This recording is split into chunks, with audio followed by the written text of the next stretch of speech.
రామాయణం గురించి ప్రతి ఒక్కరికి తెలుసు. శ్రీరాముణ్ణి ప్రతి ఒక్క హిందువు పూజిస్తారు, గౌరవంగా భావిస్తారు. అయితే ఈ ఇతిహాసంపై అప్పుడప్పుడు నాటక ప్రదర్శనలు చేస్తుంటారు.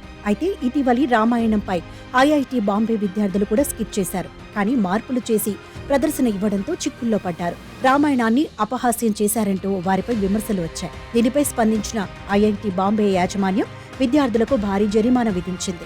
మహారాష్ట్ర రాజధాని ముంబైలో ఉన్న ఐఐటి బాంబేలో మార్చి 31న కల్చరల్ ఫెస్ట్ నిర్వహించారు. ఆ సమయంలో రామాయణం ఆధారంగా రాహోవన్ నాటకాన్ని ప్రదర్శించారు కొందరు విద్యార్థులు. ఆ నాటకంలో పాత్రల పేర్లు మార్చారు. ఇక దేవుడిపై ఎగతాళిగా డైలాగ్స్ రాసి వాటినే పలికారు. ఈ నాటకాన్ని ఓ వర్గం విద్యార్థులు వ్యతిరేకించారు కూడా. ఇది హిందూ ధర్మాన్ని కించపరిచేలా ఉందని ఆరోపించారు.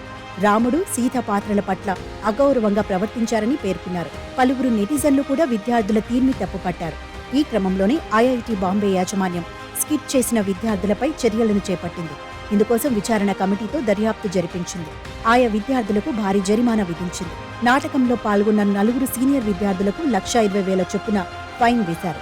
మరో 4 జూనియర్ విద్యార్థులకు 40,000 చొప్పున జరిమానా విధించారు. జూలై 30 వరకు తమకు విధించిన జరిమానాను విద్యార్థులు చెల్లించాలని ఆదేశాలు జారీ చేశారు. అంతేకాదు, శిక్షను ఉల్లంఘిస్తే మరింత కఠినమైన ఆంక్షలు విధిస్తామని ఐఐటి బాంబే అధికారులు తెలిపారు.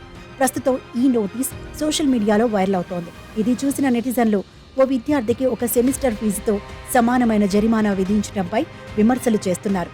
మరికొంతమంది అలా దేవుడి పాత్రలను కించపరచడం సరికాదని అంటున్నారు.